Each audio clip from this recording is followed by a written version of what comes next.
লীলা পুরুষোত্তম শ্রীকৃষ্ণ পঞ্চম অধ্যায়। নন্দ বসুদেব সাক্ষাৎকার। যদিও শ্রীকৃষ্ণ ছিলেন দেবকী এবং বসুদেবের পুত্র, কংসের অত্যাচারের ফলে বসুদেব শ্রীকৃষ্ণের জন্মোৎসবের আনন্দ উপভোগ করতে পারেননি। কিন্তু শ্রীকৃষ্ণের পালক পিতা নন্দ মহারাজ অত্যন্ত আনন্দের সঙ্গে শ্রীকৃষ্ণের জন্মোৎসব পালন করেছিলেন। পরের দিন ঘোষণা করা হয়েছিল যে যশোদার একটি পুত্র সন্তান হয়েছে। বৈদিক প্রথা অনুসারে নন্দ মহারাজ জন্মোৎসব পালন করার জন্য জ্যোতিষী এবং ব্রাহ্মণদের নিমন্ত্রণ করলেন। শিশুর জন্মের পরে জ্যোতিষীরা তার জন্মলগ্নের গণনা করে কোষ্ঠী তৈরি করলেন। শিশুর জন্মের পরে আরও একটি অনুষ্ঠান পালন করা হয়।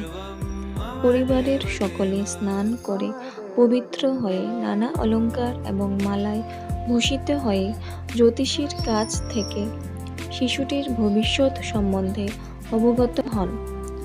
নন্দ মহারাজ সহ পরিবারের সমস্ত সদস্যরা সুন্দর বসন ভূষণে সজ্জিত হয়ে শিশুটির সামনে বসলেন।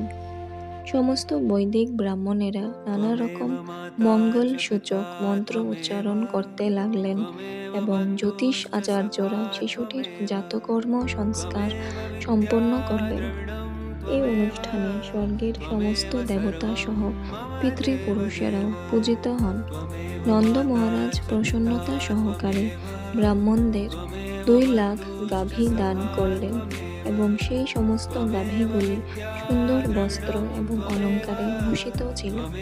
তিনি কেবল গাভী দান করলেন না, স্বর্ণ খচিত বস্ত্র অলঙ্কার এবং পর্বত প্রমাণ শস্যও দান করলেন।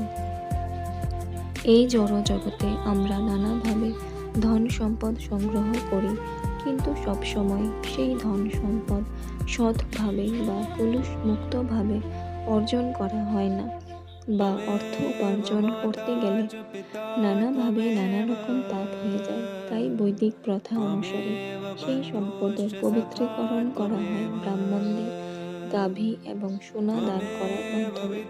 ব্রাহ্মণদের শস্য দান করার মাধ্যমে নবজাত শিশুটির পবিত্রীকরণ হল।